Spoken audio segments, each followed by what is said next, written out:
Hello and welcome to Firstpost Live, where we bring you the day's top 4 stories from across the world. I am Gursheen Garland, live from the Firstpost studios. Let's begin with the headlines. China accuses the United States of misrepresenting its defense policy to undermine improving ties between Beijing and New Delhi as questions arise over shifting regional alignments. India condemns the demolition of statue of an ancient Hindu deity in a border dispute zone between Thailand and Cambodia, saying such acts hurt religious sentiments. Iran's Revolutionary Guards seized an oil tanker in the Gulf, saying the vessel was carrying 4 million litres of smuggled fuel and had 16 foreign crew members on board. Algeria's parliament unanimously passes a law declaring France's colonization a crime, calling for an official apology and reparations. And Brazil's former president Jair Bolsonaro, currently imprisoned for attempting a coup, is admitted to hospital in Brasilia, where doctors say he will undergo planned surgery on Christmas Day.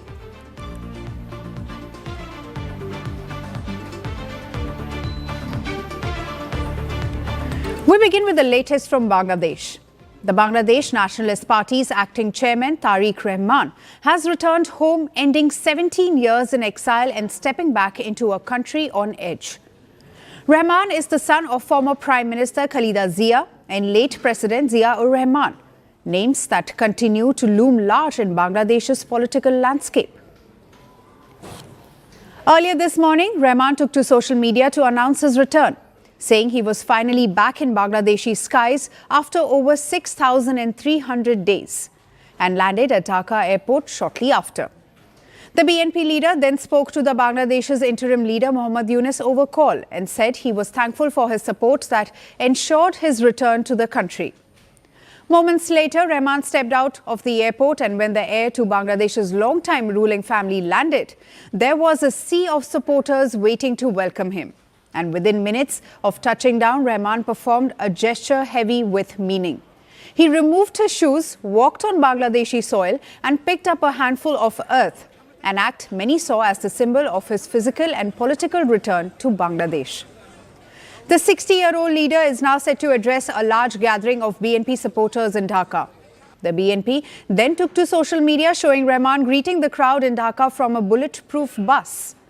From the airport to the rally venue, crowds lined the streets, waving party flags and national colours as his convoy passed.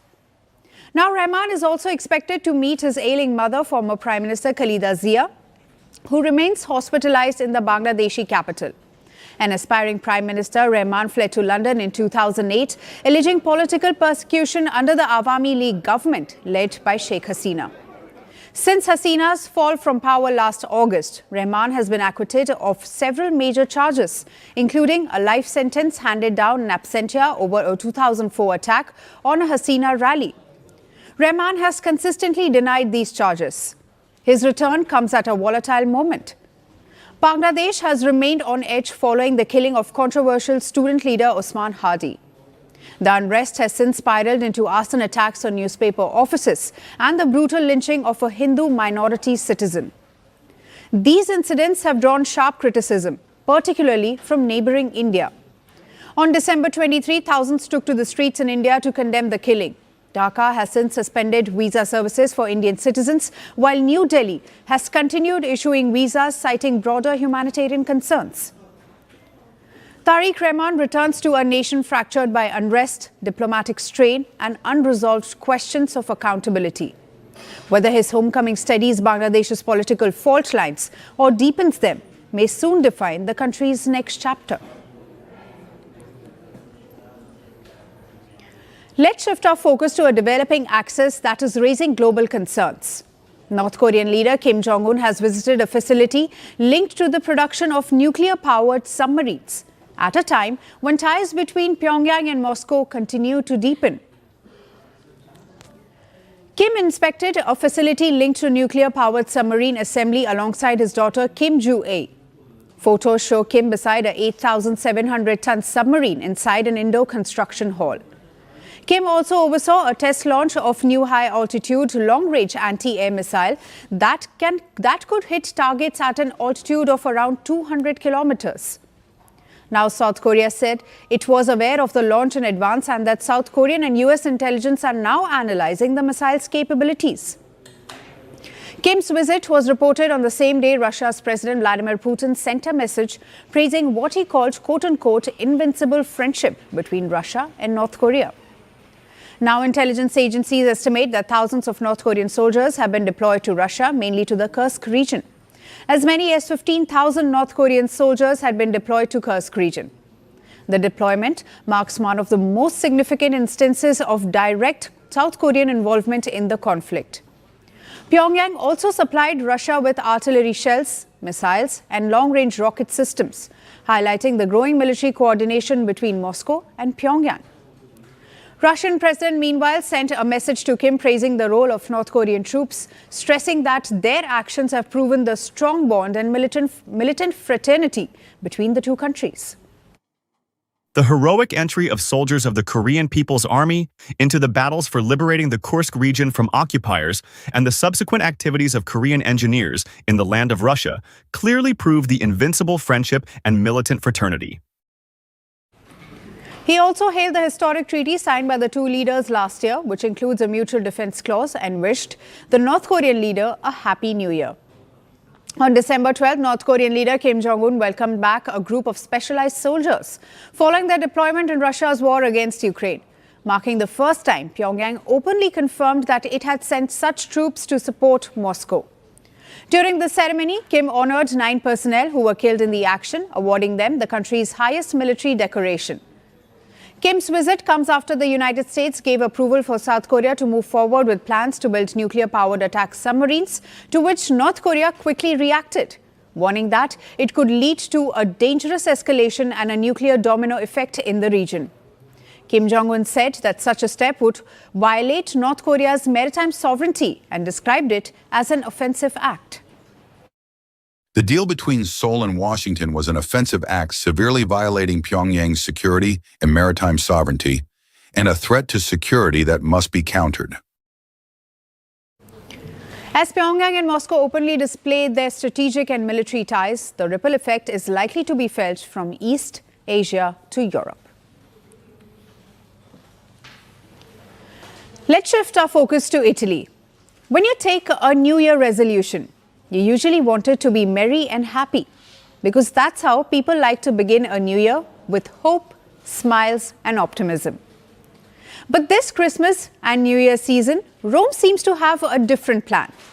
As the world celebrates, Italy's Prime Minister struck a note of caution.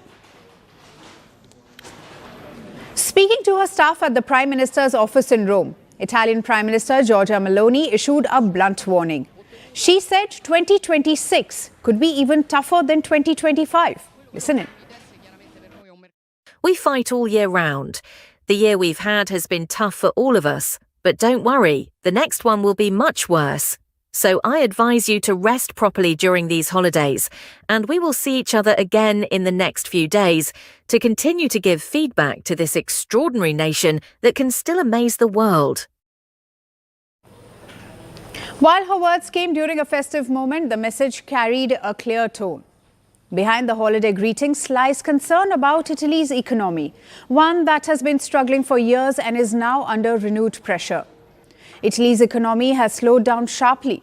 Experts say the country is growing at less than 1%, meaning every day incomes are not rising fast enough and job creation remains limited. At the same time, Italy's public debt is very high and is expected to rise further in the coming years. According to official data, Italy's post-COVID recovery is losing steam much faster than expected. Business confidence is also at its lowest in years. Manufacturing is in crisis, and even the service sector, once a key driver of growth, the sector is now shrinking. But despite receiving billions of euros from the European Union's recovery fund, Italy reportedly remains one of the slowest growing economies in the Eurozone. With growth slowing and debt rising, investors are becoming cautious. If Italy fails to meet its growth targets, borrowing could become more expensive, putting further pressure on government finances. At the same time, strict EU budget rules leave little room for spending more to revive the economy. Even amid these concerns, Meloni's Christmas message to the people struck a softer and more reassuring tone. She spoke about love, peace, identity and shared values, urging Italians to remain connected to their roots. Her message highlighted dignity, unity and care for the vulnerable, values, she said, will guide the nation through challenging times. A nation that is aware of its roots is a nation that is not afraid of dialogue or of the future. Whether one is a believer or not, this symbol speaks of dignity, responsibility, respect for life and care for the vulnerable. These values have shaped our community. They are values that deserve to be cherished, not sidelined for the sake of passing trends or out of fear. Be proud of your identity and of the universal message of love and peace it brings with it. May this Christmas bring each of you a little light, calmness and strength. So while much of the world welcomes the New Year with celebration, Italy steps into with caution. A festive greeting? Yes, but with a clear warning underneath. Because for Italy, the coming year could be a test of revival and resilience. The Christmas spirit is lightening up the globe. Faith, art and tradition are on full display at churches across the world.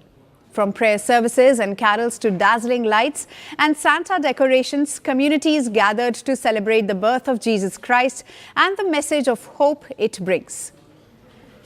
In India, Prime Minister Narendra Modi began the auspicious day by attending the morning service at the Cathedral Church of the Redemption in New Delhi.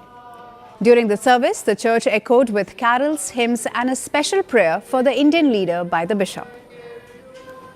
प्रधानमंत्री आए, अच्छा लगा, वो बैठे, उन्होंने पूरा service attend भी करा, फिर उन्होंने प्रेयर भी करी और बहुत अच्छा लगा, वो आए, उन्होंने विजिट करा, उन्होंने हमारे क्वायर का जो हमने गाना गाया उन्होंने वो भी देखा और अच्छा लगा कि वो आए, उन्होंने क्रिसमस हमारे साथ मनाया, तो it was a nice feeling. Multiple cities across Indian states also marked the celebration. In Gujarat's Ahmedabad, devotees were seen offering morning prayers at St. Xavier's Parish Church. In Puducherry, people were seen offering midnight mass prayers at the Immaculate Conception Cathedral. In Vatican City, Pope Leo held the first Christmas Eve Mass of his pontificate in St. Peter's Basilica. The Pope also unveiled a statue of baby Jesus during Christmas Eve Mass in St. Peter's Cathedral. We want to celebrate together the festivity of Christmas. Jesus Christ, who was born for us, may bring peace and the love of God. Many wishes to all of you. Please follow the ceremony on the screens. May God protect you and bless your family. In the name of the Father, the Son, and Holy Spirit. Amen. Many wishes to all of you. Astronauts wearing Santa hats aboard space station also sent Christmas cheers to Earth. Visuals showed the International Space Station decorated with stockings hung by the airlock. Greetings to planet Earth, all of our friends and family from Expedition 74 aboard the International Space Station, flying high above, thinking of you during this holiday season. During this season, it's about spending time with family and friends and enjoying time together and reflecting on the year that we've just had. And what a great year it's been for us as astronauts aboard Expedition 74 and previously Expedition 73. New York's iconic Empire State Building was illuminated in green and red on Wednesday night, marking the Christmas season and adding festive cheer to the city's skyline. The skyscraper, outfitted with a state-of-the-art lighting system installed in 2012, can produce over 16 million colors. Then in Spain, a Christmas nativity scene made entirely of chocolate, built by Galeros Artesanos chocolatier, was unveiled in Rut. Almost 1,800 kilograms of chocolate was used, including 100 chocolate figurines. It is the world's largest chocolate nativity scene. Christmas is also a moment of hope, even amid loss and devastation. In Indonesia, people marked Christmas just weeks after deadly floods devastated Sumatra, claiming the lives of more than 1,000 people. The same spirit of celebration was visible in Turkey. A Christmas Mass in Antakya's historic church ravaged by earthquakes was held. Christians gathered too in the historic cave church of St. Pierre. In Paris, shoppers packed streets and markets hunting for last-minute gifts ahead of the celebrations. Meanwhile, in Shanghai, visitors flocked to Christmas market, queuing for sweet treats and mulled wine, riding on carousel and taking photos of the Christmas decorations. Christmas is celebrated in over 90 countries with national holidays, even in places where Christianity isn't dominant. Christmas is not just a festival, but it unites the world by blending the core message of peace, love and brotherhood.